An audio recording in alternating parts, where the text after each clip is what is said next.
తాకట్లో ఉన్న మీ బంగారాన్ని విడిపించి ఆ రోజు ఆన్లైన్ రేటుకి కొంటాం. Sharma gold company. Hello everybody, అందరికీ నమస్కారం. గోల్డ్ రేటు తగ్గింది, గోల్డ్ రేట్స్ క్రాష్ అయ్యాయి. 18% క్రాష్ అయింది నిన్న మార్కెట్ మొన్నటి హైతో కంపేర్ చేస్తే. ఇది లేటెస్ట్ న్యూస్. కానీ ఇంతకంటే క్రాష్ అవుతుందా? ఇప్పుడు ఇది రైట్ టైమా ఆరెల్స్ మనకి ఫ్యూచర్లో స్టాక్ ఏముంది? నిన్న మనం మాట్లాడుకున్నట్లుగా యూఎస్లో జరుగుతున్నటువంటి చేంజెస్, ప్రాబబిలీ షట్ డౌన్ తీసేయడం దగ్గర నుంచి, ట్రంప్కి అగేన్స్ట్గా తీర్పు రావడం దగ్గర నుంచి, ఇలాంటి పాజిటివ్ సమీకరణాలన్నీ దృష్టిలో ఉంచుకుంటే గోల్డ్ రేట్ ఇంకా తగ్గే ఛాన్స్ ఉందా? అసలు where are we landing, where are we heading? ఇదే అంశానికి సంబంధించి మనతో మాట్లాడడానికి we have with us Nallamalli Balu garu from NVR jewellers. ఒక్కసారి కనెక్ట్ అవుదాం. సార్, నిన్న మీరు చెప్పిన ప్రెడిక్షన్ ఇస్ లైక్ వావ్, నిజంగా రేటు తగ్గుతుంది, ఇంకో 2 డేస్లో ఆగండి అన్నారు, అదే జరిగింది. అండ్ హౌ అబౌట్ ఇవాళ గోల్డ్ రేట్ ప్రస్తుతం ఎంత ఉంది, ఏంటి పరిస్థితి? నమస్తే అండి. యాక్చువల్గా ఏంటంటే మనం గురువారం తీసుకున్నట్లే మేడం, యాక్చువల్గా 1 ounce US$లో 5600 పైన ట్రేడ్ అయింది మేడం. అటువంటి గోల్డ్ ప్రైస్ అప్పుడు మనకి 18,50,000 మార్కెట్లో గోల్డ్ దొరికిందనమాట, 100 grams. అటువంటి గోల్డ్ మళ్ళీ క్రాష్ అవ్వటం, తర్వాత నిన్న అమెరికాలో జరిగినటువంటి కొన్ని మీటింగ్స్, తర్వాత రెగ్యులర్గా డేటాస్ ఉంటాయి మేడం. ఎగ్జాంపుల్ నిన్న core PPI data, Chicago data కానీ, ఇవన్నీ కూడా 3 డేటాలు కూడా నిన్న నెగిటివ్ రావడం ఒకటి. జనరల్ ఈ డేటా ఏంటండి సిగ్నిఫికెన్స్? మేడం, జనరల్గా ఏంటంటే ఇప్పుడు యూఎస్లో అన్ఎంప్లాయ్మెంట్ డేటా ఉంటుంది మేడం, తర్వాత దాంట్లో నెగిటివ్ వస్తే బులియన్స్కి పాజిటివ్ ఉంటుంది. ఇలా ఈ డేటాస్ ఉంటుంది. జనరల్గా ఏంటంటే ఇక్కడ మన వాళ్ళందరికీ కూడా ఆ ఇన్ఫర్మేషన్ తెలియదు, ఏదో రోడ్ అందరూ కొంటున్నారు కాబట్టి ఏదో డిమాండ్ ఉంది పెరిగిందని అలా అనుకుంటారు మేడం. ఈ డేటాస్ నెగిటివ్ రావడం, తర్వాత ఏంటంటే యూఎస్లో జరుగుతున్నటువంటి షట్ డౌన్ని తీసేయడానికి కూడా ఒక బిల్లు నిన్న ప్రిపేర్ చేశారనమాట.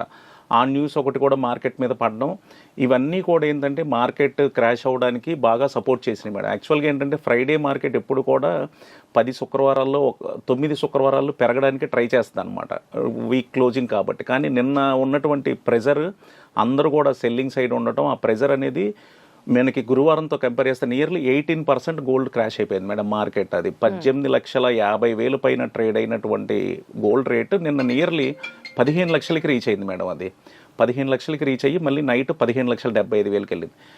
మనకి ఇవాళ ఏంటంటే యాక్చువల్గా సాటర్డే మార్కెట్ ఉండదు మేడం. సాటర్డే సండే మళ్ళీ అగైన్ మండే మార్కెట్ ఓపెన్ అవుతుంది. ఈ మండే మార్కెట్ పరిస్థితి ఏంటంటే మనకి ఎర్లీ అవర్స్, ఇవాళ సాటర్డే ఎర్లీ అవర్స్లో యూఎస్ఏలో షట్ డౌన్ బిల్ పాస్ అయింది మేడం, షట్ డౌన్ తీసేయడానికి. మరి యాక్చువల్గా ఏంటంటే ఇది యాక్చువల్గా చాలా పెద్ద న్యూస్ అనమాట, పాజిటివ్ న్యూస్. ఈ పాజిటివ్ న్యూస్ వల్ల గోల్డ్ రేటు మండే బాగా డౌన్ సైడ్ ఓపెన్ అవ్వాలి, ఓపెన్ అవుతుందా?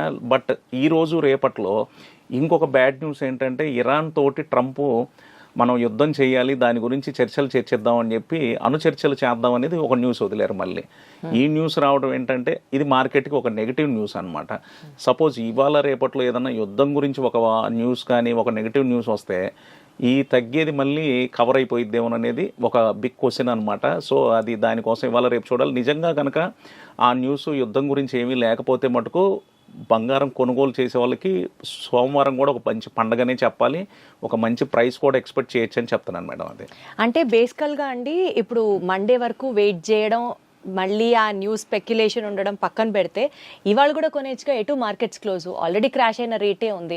మీరు నిన్న మనం మాట్లాడుకున్నప్పుడు చెప్పారు తగ్గినప్పుడు కొంచెంగా కొంటూ ఉండాలి అని చెప్పి, ఆ స్ట్రాటజీ ఇప్పుడు కూడా అప్లై చేయొచ్చుగా మేడం. యాక్చువల్గా నేను ఒక కస్టమర్ కాల్ చేశాను మేడం, నియర్లీ 400 grams బై చేయాలి, ఏం చేయమంటారని అడిగారు అనమాట. నేను ఆల్రెడీ మార్కెట్ బ్యాక్ వచ్చింది కాబట్టి ఒక బిస్కెట్ పర్చేజ్ చేయమని చేశారన్నమాట. సో ఈ రోజు వచ్చేసరికి నియర్లీ ఒక 50% బై చేయొచ్చు మేడం. 50% బై చేయొచ్చు. ఎందుకంటే ఇది 40, మనకి సిల్వర్లో కూడా 40% పడింది, గోల్డ్లో 18% పడింది. అంటే మనకి పెరిగేటప్పుడు కూడా మేడం యాక్చువల్గా ఏంటంటే గోల్డ్తో కంపేర్ చేస్తే సిల్వర్ అదే డబుల్ పెరిగింది అనమాట. సో గోల్డ్ 18% పడింది కాబట్టి ఈ రోజు వరకు కూడా మేడం మార్కెట్ ఇన్ని సంవత్సరాల్లో 18% గోల్డ్ ఒక 1 అవర్లో క్రాష్ అవ్వడం అనేది రికార్డ్ మేడం యాక్చువల్గా. అది సో బయ్యర్స్ అందరూ కూడా హ్యాపీగా ఏదన్నా, ఇప్పుడు ఫిబ్రవరి 18 నుంచి ఫుల్గా మ్యారేజెస్ ఉన్నాయి మేడం, 2-3 months గ్యాప్ వచ్చేసింది.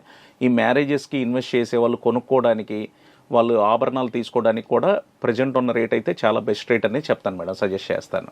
ఓకే సార్, ఇప్పుడు మీరు నిన్న చెప్పారు ఒక 5 minutes క్రాష్ అయింది మళ్ళీ పెరిగింది అని.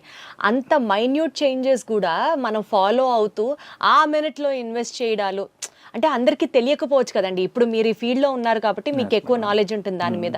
అలా ఎప్పుడు క్రాష్ అయింది, ఎప్పుడు పెరిగింది, మనం ఎప్పుడు ఇన్వెస్ట్ చేయాలని నిత్యం మానిటర్ చేసుకుంటూ ఉండడానికి కుదురుతుందా? మేడం జనరల్గా ఏంటంటే మనకి గూగుల్లో కానీ జనరల్గా ప్లే స్టోర్లో మనీ కంట్రోల్ అనే ఇలా యాప్స్ ఉన్నాయి మేడం. మనీ కంట్రోల్ యాప్స్ ఇలాంటి చాలా యాప్స్ ఉన్నాయి మేడం. ఈ యాప్స్ మనం ఒకసారి డౌన్లోడ్ చేసుకుంటే దాంట్లో మార్కెట్కి సంబంధించి లైవ్ అప్డేట్స్ మేడం, ప్రపంచం మొత్తంలో కూడా ఏం జరుగుతుంది ఏంటి ఇటువంటి న్యూస్ అంతా కూడా వస్తుంటుంది. తర్వాత సిఎన్బిసి ఛానల్స్ ఉన్నాయి వాట్సాప్లో, దాన్ని కనుక ఫాలో అయితే దాని మీద కూడా ఎప్పటికప్పుడు సిఎన్బిసి ఇంటర్నేషనల్ ఎప్పటికప్పుడు మనకు అప్డేట్ ఇస్తుంది. ప్రపంచంలో ఏ మార్కెట్ ఎలా ఉంది, suppose gold and silver crash అవుతుందా పెరుగుతుందా, రీజన్స్ ఏంటి, ఇలాంటివన్నీ కూడా దాని మీద ఎఫెక్ట్ అవుతుంది మేడం. సో ఇవి ఫాలో అవుతా మనం ఎప్పుడు కూడా మేడం యాక్చువల్గా ఏంటంటే అందరూ చేసే పెద్ద మిస్టేక్ ఏంటంటే గోల్డ్ పర్చేజ్ చేసేటప్పుడు ఇలా పెరిగిపోతున్నప్పుడు బయ్యింగ్కి వెళ్ళిపోదాం అనుకుంటారు. మనం బయ్యింగ్ చేయొచ్చు, కానీ దాంతోపాటు మార్కెట్ సిచ్యువేషన్స్ ప్రపంచంలో ఉన్నటువంటి అన్నీ కూడా దాన్ని చూసుకుంటానే బై చేయాలి మేడం మనం. ఇప్పుడు చూడండి, నిన్న షట్ డౌన్ తీసేయడానికి ఒక న్యూస్ రాగానే 18% గోల్డ్ క్రాష్ అయిపోయింది.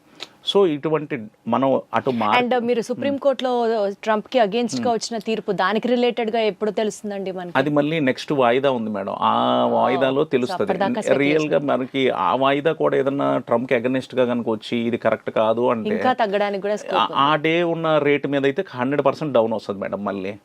సో నిన్న షట్ డౌన్ తీసేశారు అంటేనే ట్రంప్ ఇన్ని రోజులు తీసుకున్నటువంటి వ్యతిరేక నిర్ణయాలకి ఒక అడుగు వెనక్కేసాడని చెప్పాలి మేడం. అది 18% తగ్గింది కదండి, మళ్ళీ ఒకవేళ పెరిగే ఛాన్స్ ఉంటే 18% నుంచి 100% ఇంకా పెరిగితే బంపర్గానే పెరుగుతుంది అనుకుంటే ఒక 30%, 40% ఇంకా స్కైస్ ద లిమిట్ లాగా పెరుగుతుందా అండి, లేదా తగ్గింది కాబట్టి కొంతగా పెరిగే ఛాన్స్ ఉందా? మేడం ఎప్పుడు కూడా ఏంటంటే యాక్చువల్గా నేను లాస్ట్ 1 వీక్ 10 డేస్ నుంచి కూడా చాలా మంది కాల్ చేసి అసలు ఏంటి సార్ ఇది 1 డేలో 16 lakhs ఏంది, 17 lakhs ఏంది, 18 lakhs ఏంటి అన్న ప్రతి ఒక్కరికి నేను చెప్పింది ఏంటంటే ఇది అసలు ఫేక్ అప్, ఇది ఫేక్ రేట్, ఇది అసలు ఇది ఈ రేట్లో అసలు మీరు ఎవరు కూడా బై చేయొద్దని నేను చెప్పాను మేడం. యాక్చువల్గా కొంతమంది కస్టమర్స్ విన్నారు, కొంతమంది కస్టమర్స్ వినకుండా లేదు పెరిగిపోతుంది మేము కూడా అందరితో పాటు కొనేయాలని చెప్పి బై చేశారు. ఎప్పుడు కూడా మేడం సడన్గా 1 డేలో 1 lakh 2 lakhs అలా బిస్కెట్కి రేటు పెరిగితే అసలు అది కరెక్ట్గా అప్ రేటే కాదు మేడం. అది ఖచ్చితంగా కూడా పెద్దోళ్ళకి సామెత ఉంటుంది మేడం, విరుగుట కొరకే అని చెప్పి. ఆ పెరిగింది ఆ $500 1 డేలో పెరగడం ఒక రికార్డ్ అయితే 10 minutesలో 15 minutesలో $500 పడిపోవడం కూడా అదే రికార్డు పక్క రోజు వచ్చిందనమాట. సో అందరూ కూడా ఏంటంటే మన వాళ్ళు అందరూ కూడా వ్యూయర్స్ కానీ అందరూ కూడా ఎప్పుడైతే ప్రైస్ బాగా వెనక్కి వచ్చింది, ఇప్పుడు 18,50,000 నుంచి 15,15,000 వచ్చింది నిన్న నైట్. సో 11-11:30 అప్పుడు మార్కెట్ ఉంటుంది మేడం, కానీ జ్యువెలర్స్ ఎవరు కూడా ఆ రేటు బుక్ చేయరు అనమాట. వాళ్ళు ఎవరన్నా కస్టమర్ కాల్ చేసి సార్ ఒక బిస్కెట్ కావాలంటే ఈ టైంలో బుకింగ్ లేదు అంటారు. సో ఇప్పుడు ఇవాళ 15 లక్షల చిల్లరే ట్రేడ్ అవుతుంది, 15,80,000 90,000 దగ్గర ట్రేడ్ అవుతుంది కాబట్టి ఖచ్చితంగా ఈరోజు ప్రైస్ బై చేయొచ్చు మేడం. అది బట్ అదర్వైజ్ అండి, ఇప్పుడు కొనుక్కునే వాళ్ళకి స్తోమతున్న వాళ్ళకి ఆ రేట్లో పెట్టి కూడా బంగారం పెరిగితే కొంటారు, సరే ఇన్వెస్ట్మెంట్ పరంగా పక్కన పెట్టేద్దాం. ఆర్నమెంటల్ గోల్డ్ ఎక్స్పీరియన్స్ చేయాలనుకున్న వాళ్ళకి, మధ్యతరగతి ఫ్యామిలీస్ వాళ్ళకి కానీ ఇంట్లో పెళ్లి జరిగినా ఏ శుభకార్యం ఉన్నా ఇంత రేట్ పెరుగుతూ ఉంటే అసలు what is the future of gold అండి? అంటే పెళ్లికి ఒక సన్న గొలుసు వేసుకొని అయితే కూర్చోలేరు కదా, సో అలాంటి వాళ్ళకి ఏంటి పరిస్థితి? మేడం యాక్చువల్గా మేము కూడా ఒక జ్యువెలర్గా మేము కూడా ఏం ఆలోచిస్తున్నాం అంటే ప్రైస్ చాలా పెరిగిపోయింది. అంటే నేను ప్రాక్టికల్గా ఒక చిన్న ఎగ్జాంపుల్ చెప్తాను మేడం. 20 years బ్యాక్ ఒక ఎంప్లాయీకి మనం 5,000 శాలరీ ఇస్తే వాళ్ళ ఇంట్లో ఏదన్నా ఒక మ్యారేజ్ ఉంటే ఒక 2 సవర్లు 2 కాసులు ఆ రోజు గిఫ్ట్ ఇవ్వగలడు అతను, ఒక 2 months శాలరీ పక్కన పెట్టి. 20 yearsకి గోల్డ్ 25 times అయిపోయింది. అదే 20 yearsకి ఒక మిడిల్ క్లాస్ లేకపోతే వాళ్ళ ఇన్కమ్ 25 times అవ్వలేదు మేడం, ఒక 5 to 7 times అయింది. వాళ్ళకి కొనాలంటే ఈ రోజు నిజంగా చాలా భారం అనమాట. ఇటువంటి వాళ్ళ కోసం ఏం చేస్తున్నాం అంటే మేము ఒకప్పుడు ఏంటంటే మనం 916 22 carats ఐటమ్స్ చేసాం మేడం.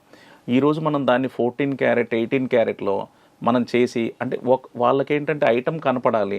రెండోది ఏంటంటే 916లో 3 కాసులు వేస్తే 14 caratలో 2 కాసుల్లోనే చేయగలం ఆర్నమెంట్. కొంచెం గట్టిగా ఉంటుంది కాబట్టి మనకి క్యారెటేజ్ తగ్గినప్పుడు. సో ఇలా మ్యారేజెస్ కూడా మన కస్టమర్స్ కూడా వాళ్ళ ఇన్కమ్కి తగ్గట్టు కూడా మనం 14 carat HUID హాల్ మార్క్ తోటి ఇలా జ్యువెలరీ కూడా ఇప్పుడు అంతా 18 carat కూడా ఫుల్గా వచ్చేసింది మేడం. అలా 14 carat నుంచి ఇప్పుడు ఫారెన్లో ఉంది 2 క్యారెట్ 4 క్యారెట్ 6 క్యారెట్ 8 క్యారెట్. అయితే మనకున్న ఏంటంటే మనకి బాగా పచ్చగా ఉండాలి మేడం. సౌత్ ఇండియన్స్ అందరికీ కూడా ఒక జ్యువెలరీ బాగా పచ్చగా ఉండాలి. కాకపోతే ఇప్పుడు ఏంటంటే ట్రెండ్ మారిపోయింది మేడం. ఇప్పుడంతా యాంటిక్ పాలిష్ వచ్చేసింది. ఇలా ట్రెండ్ మారిపోయింది కాబట్టి సో క్యారెటేజ్ తక్కువ ఉన్నా కూడా మనకు జ్యువెలరీ బాగానే ఉంటుంది అనమాట. ఆ యాంటిక్ పాలిష్ మీద ఆ గోల్డ్ ఎల్లోయిష్ దాంతో మనకి పని లేదనమాట. సో కస్టమర్స్ కోసం ఇలాంటి జ్యువెలర్స్ కూడా చేస్తే కస్టమర్స్ ఏదైతే 3 కాసులు 916లో నెక్లెస్ కొన్నారో ఈ ప్రైస్ ఏదైతే 40-50% పెరిగిందో ఒక 3-4 ఇయర్స్ బ్యాక్ ఇప్పటికి ఈ 14 క్యారెట్స్ ఆభరణాలు ఇలా మనకి తీసుకొని వస్తే కస్టమర్స్కి అదే 3 కాసులు నెక్లెస్ ఆ ప్రైస్లో ఇవ్వడానికి బాగుంటుంది మేడం. వాళ్ళు కూడా హ్యాపీగా అంటే ఎట్లయినా సరే క్యారెట్ గోల్డ్ మీద కాంప్రమైజ్ అవ్వడమే ఒక రకంగా. ఎస్ మేడం అది. అయితే 9 క్యారెట్ గోల్డ్ కి ఎంత సిగ్నిఫికెన్స్ ఉందండి? మోడీ గోల్డ్, మధ్యతరగతి వాడికి కూడా అందుబాటులో గోల్డ్ ఇట్లా ప్రచారం జరుగుతుంది కదా మేడం. యాక్చువల్గా ఏంటంటే మనకి కొంతమంది ఇప్పటికీ మేడం 18 క్యారెట్ గోల్డ్కి 75% ప్రైస్ వేస్తాం, 14 క్యారెట్కి 56%. మనం ప్రైస్ కలెక్ట్ చేసేది వాళ్ళ దగ్గర ఆ క్యారెటేజ్కి. కానీ ఏంటంటే కస్టమర్ భయపడతారు. సార్ 18 క్యారెట్ అమ్మో మాకు వద్దండి, 916 ఇవ్వండి సార్, 14 క్యారెట్ వద్దు సార్ అని చెప్పి భయపడతారు. అలా భయపడాల్సింది ఏమీ లేదు మేడం. యాక్చువల్గా ఏంటంటే వాళ్ళు ఏదైతే పర్సంటేజ్ గోల్డ్ మనం ఇస్తున్నామో దానికి మనం డబ్బులు తీసుకుంటాం అనమాట. రేపు ఎక్స్చేంజ్ అప్పుడు కూడా విత్ హెచ్ఓఐడి వేసి హాల్మార్క్ 9 క్యారెటేజ్ ఏంటంటే త్వరగా మన ఇండియన్స్కి ఇంకా అలవాటు పడలేదు, ఇంకా యాక్సెప్ట్ చేయరు మేడం. అదేంటంటే ఏదో సోషల్ మీడియాలో సవర్ బంగారం ఎంత వచ్చిందని ఏదో వైరల్ చేసుకోవడానికి వేసే న్యూస్ తప్పితే ఆ ఐటమ్ ఇంకా మనకి ఇంకా రాలేదు మేడం. అది సో బేసికల్గా అండి 14 క్యారెట్ అయినా 18 క్యారెట్ అయినా దానికి కూడా హాల్ మార్క్ ఉంటుందా? అంటే ఇప్పుడు మనకి బంగారం అనేది ఒక భరోసా లాగా చూస్తారు కదా, అవసరమైన సమయాల్లో బంగారం తాకట్టు పెడితే డబ్బులు వస్తాయి అన్నట్టు. అలా 14 క్యారెట్ అయినా 18 క్యారెట్ మీద కూడా మనకి హాల్ మార్క్ ఉంటుందా? We are okay for it? Yes madam. మీరు చాలా మంచి క్వశ్చన్ అడిగారు మేడం. ఇదేంటంటే చాలామంది తెలియక ఒక ఫేక్ హాల్ మార్క్ నమ్మేయటం, ఈ మనకి బందర్లో సీల్ పోగర్స్ అని వస్తాయి మేడం, అవి తీసేసుకొని ఒక ఫేక్ హాల్ మార్క్ వేసేసి నాలెడ్జ్ లేని వాళ్ళకి ఇదిగోండి ఇదే హాల్ మార్క్ అని చెప్పి ఒక ట్రయాంగిల్ని చూపించేసి కూడా జ్యువెలరీ అమ్ముతున్న షాప్స్ ఉన్నాయి మేడం కొన్ని వాళ్ళ విలేజెస్లో కానీ ఎక్కడైనా కానీ. సో వాళ్ళకి అందరికీ తెలియాల్సింది ఏంటంటే ఈరోజు BIS వాళ్ళు హాల్మార్క్ లోగో ట్రయాంగిల్ షేప్లో ఉంటుంది. హాల్మార్క్ లోగో తర్వాత 22 క్యారెట్ అయితే 22, 18 అయితే 18, 14 అయితే 14 అండ్ పక్కన 22 అంటే 916 91.6% పక్కన HUID కోడ్ మేడం. అది ఈ HUID కోడ్ని BIS కేర్ యాప్కి వెళ్ళి మనం HUID కోడ్ ఎంటర్ చేస్తే ఏ హాల్మార్క్ సెంటర్ వాళ్ళు దాన్ని సర్టిఫైడ్ చేశారు, ఏ జ్యువెలర్ దాన్ని చేయించారు, ఈ ఐటమ్ వెయిట్ ఎంత, ఇంకోటి ఏంటంటే ఏ ఇయర్లో చేయించారు కూడా వస్తుంది మేడం. అది సో ఈ ఐటమ్స్ అన్నీ కూడా మినిమం కస్టమర్ కూడా గోల్డ్ పర్చేజ్ చేసేటప్పుడు ఈ నాలెడ్జ్ కూడా ఉండాలి మేడం. ఇదంతా ఉంటే ఎక్కడ కూడా కస్టమర్ ఐటమ్ కొనేటప్పుడు మోసపోవడానికి ఛాన్సే ఉండదు మేడం. అది గాట్ ఇట్ అండి. సో మొత్తానికి ఇవాళ కొంత ఇన్వెస్ట్ చేయమంటున్నారు బికాస్ తగ్గింది కాబట్టి, అంటే 50% ఇవాళ and then next 50% wait until Monday అన్నట్టు. మండే పెరిగిపోతే మేడం మండే ఒకేసారి అంటే నిన్న కూడా మేడం యాక్చువల్గా క్లోజింగ్లో తీసుకున్నట్లయితే $200 పెరిగి క్లోజ్ అయ్యింది. సో 15,15,000 ఇంకా పెరుగుతుందేమో మండే కూడా అని అనుకోవచ్చు మేడం. అసలు నిన్న వచ్చిన అప్ అండ్ డౌన్స్ మేడం యాక్చువల్గా అసలు ఒక 2 మినిట్స్లో 30,000 తగ్గిపోద్ది, 5 మినిట్స్లో 50,000 పెరుగుతుంది. కొన్ని కంట్రీస్లో ట్రేడ్ కూడా బ్యాన్ చేశారు మేడం. ఇండియాలో కూడా ఒక 45 minutes gold and silver trade ban చేశారు నిన్న. అసలు అది ఈక్వలెంట్ టు గ్యాంబ్లింగ్ కదండి మేడం. యాక్చువల్గా దాని పేరే గ్యాంబ్లింగ్ మేడం. అది అయ్యో gold and silver gambling, human emotions తో ఆడుకుంటున్నట్టు రియల్ మేడం. యాక్చువల్గా ఇప్పుడు అందరూ ఏంటంటే ఒక పాజిటివ్లో నేను 2 లక్షలకి కొన్నాను, 4.5 అయిపోయింది, 4 అయిపోయింది, లేకపోతే ఇది 12 లక్షల్లో 10 లక్షల్లో కొనేసాను, 16 లక్షలు అయిపోయింది, 18 లక్షలు అయిపోయింది, అందరూ హ్యాపీగా ఫీల్ అయ్యారు. ఈరోజు అందరూ ఏంటంటే వేస్ట్గా ఇన్వెస్ట్ చేసిన వాళ్ళందరూ ఫీల్ అయిపోతున్నారు. ఇంకోటి షార్ట్ టర్మ్ ఇన్వెస్ట్మెంట్ మేడం. నిన్న మనం మాట్లాడుకున్నట్టు 1 వీక్లో 2 వీక్స్లో క్యాష్ చేసుకోవాల్సిన వాళ్ళు కూడా చాలా మంది కొన్నారు. ఇప్పుడు వాళ్ళకి మళ్ళీ ఆ ప్రైస్ రీచ్ అవ్వాలంటే వాళ్ళ పరిస్థితి ఏందో ఒకసారి ఆలోచన. 100% అండి అట్లా మేడం. అది రైట్. మొత్తానికి ఇవాల్టి వీడియో నుంచి take away is that because markets crash అయ్యాయి కాబట్టి అండ్ ఆల్సో స్పెక్యులేటివ్గా డౌన్ ర్యాలీ నడుస్తోంది అని అనుకున్న నేపథ్యంలో ఇన్వెస్ట్మెంట్ చేయాలి అని అనుకున్నప్పుడు కొంత 50% ఆఫ్ యువర్ టార్గెట్ ఇన్వెస్ట్మెంట్ చేస్తే బెటర్, ఎంటర్ అయితే బెటర్. అండ్ మండే న్యూస్ కూడా విన్నాక ఇంకా స్కోప్ ఉంది మార్కెట్ తగ్గడానికి అని అనుకుంటున్న నేపథ్యంలో just wait for the global happenings and then get ahead అనేది మాత్రం అర్థమవుతుంది. Thank you so much sir. Thank you madam.